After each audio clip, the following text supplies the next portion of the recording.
Well, welcome to the channel, Rev Dr. Morrison, theologist, New South Wales, Australia.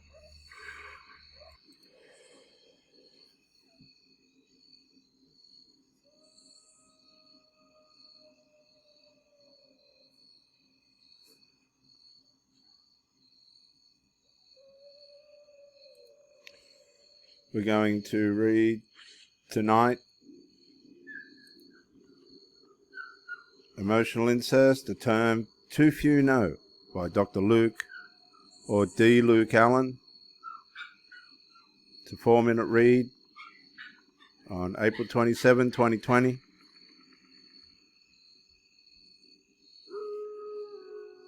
My new medium friend, Jacob Grandstaff, inspired this blog with his that he wrote, "No, your kids can't be whatever they want." Please read this. It's a well done article and it bounces around the truth. Maybe Jacob doesn't know this term. Sadly, too few people do. The truth is,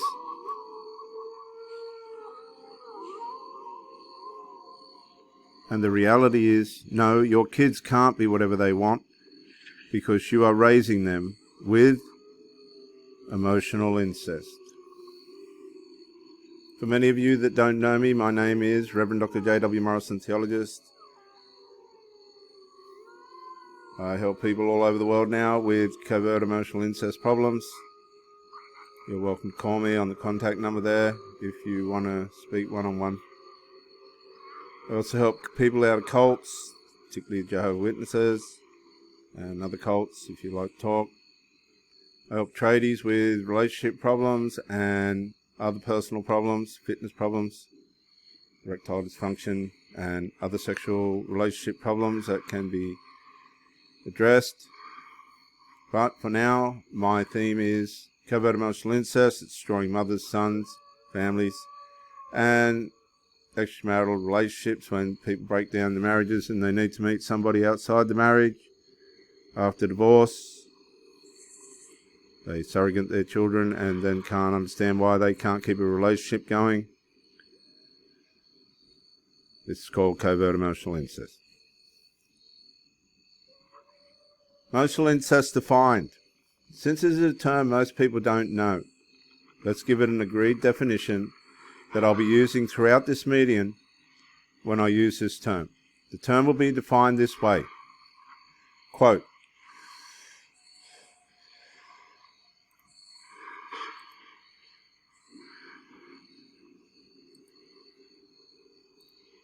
emotional incest is not sexual.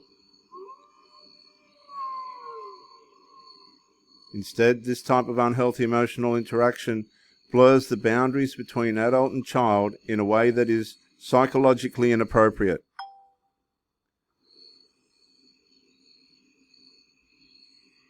When a parent looks to their child for emotional support or treats them more like a partner than a child, it is considered emotional or covert incest. Covert emotional incest.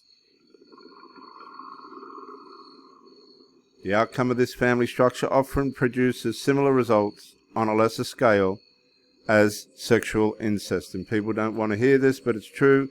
The outcome of this family structure, domestic culture, often produces similar results on a no lesser scale as sexual incest. They say sexual incest demoralizes the participants, while covert emotional incest grandizes the participants. The definition was found here. Also, to further the citing, this information was written, time and date found on the upcoming snapshot. Emotional Incest, When is Close Too Close, by Rebecca Lee, dated 8th of July, 1818. Anytime you project on your children what you want, not asking them what they want for their lives, you could be engaging in emotional incest. Anytime you tell your children what they are going to be, instead of asking them what they think they will be, you absolutely are engaging in covert emotional incest. What's the distinction and why does it matter? Most psychological research indicates until the age of around puberty, most kids don't or do not have any self-identity. I don't believe that. I know as a young bloke, I had a self-identity at a very young age. Their self-identity is, I'm half of mum and half of dad. That is why fighting with the other parent is so difficult for children. Or talking badly about one parent in front of the child causes such deep emotional turmoil. What this means is you can tell your children what they'll be and they will think that's what they want. Ultimately, though, everyone succeeds from listening to their voice in their head, which is unique from you, different to you. Your kids may move like you, they may sound like you, but they are not you. And this is what parents try to do and children try to do. They try to mirror themselves through the life of their children or the parent. And you need to be psychologically healthier and an older version of you that is striving to tell their kids what they could be is based solely on their individual choices and their individual actions. So you're teaching them to believe in what they believe they're going to do. Nothing about a parent will make or break their children. As parents, each of us have very little control over our children. None of us, parents, can do anything more than what they are doing for themselves every day. Kids get driven from one activity to another and complete the task only for their parents' ego won't fully engage. I'm a football coach for my son. I know the kids that want it deep down for themselves and the ones that are out there doing it for their parents. You can see it. The ones doing it for their parents are always slightly less engaged. They do quiet easier. So all you busybody parents driving your kids from event to event, confident you are building the next Superman of industry, you are not. You are creating an enabled child that seeks outside confirmation and doesn't look inside for their inspiration. Oh, and by the way, this is absolutely the worst and almost surefire way that someone doesn't become successful. And many of you parents that are watching this may realize this could be why your sons with all the potential in the world could be not succeeding or striving towards what they can be. Whether you were talking about Kobe Bryant, who stunk at basketball when he first walked on the court as a 12-year-old boy, if it wasn't his will to stay on the court and work out and get better, there are thousands of children whose dads played peripheral pro league basketball that never make the NBA. No one, but maybe 5 others played it as well as Kobe Bryant because he worked on it from his will. So it's a matter of will. If you want to do something, make it your will. I will do it. Okay.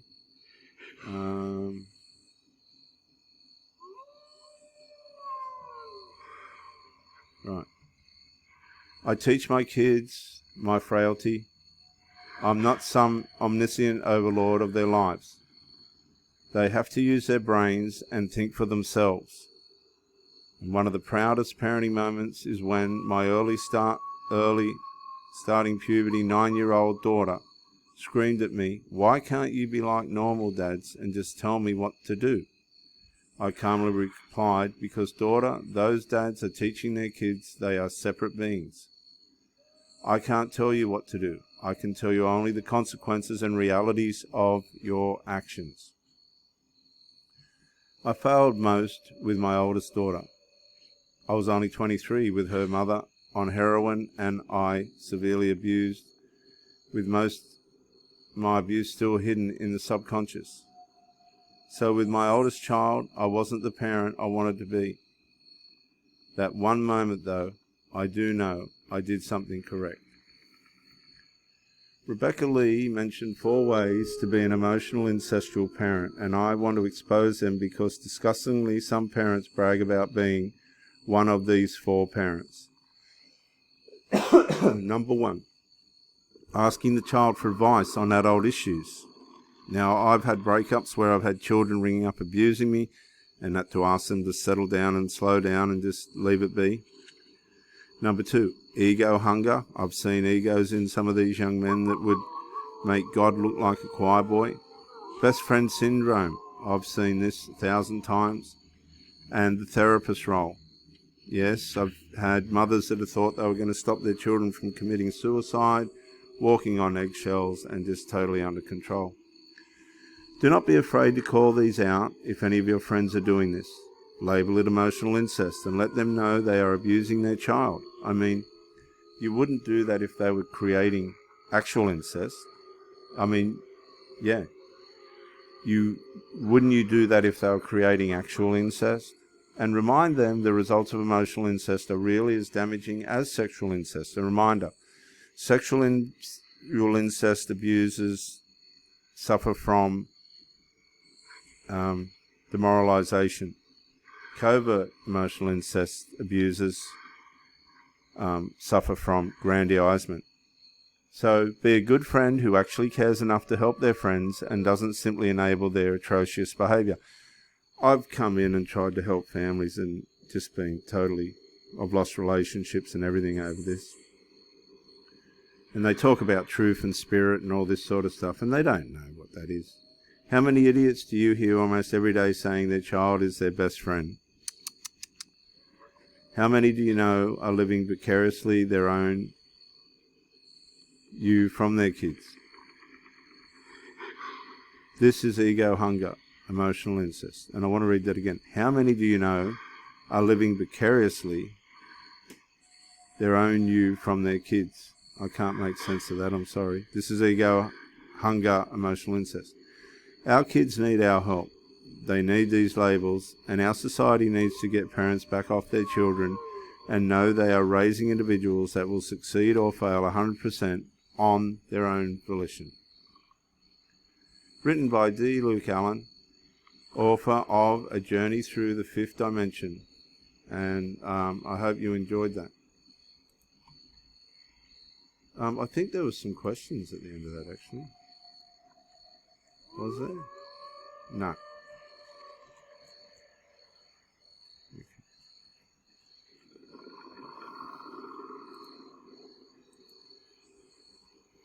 This is Rev Dr. J.W. Morrison, theologist. Thank you for joining me, and bye for now.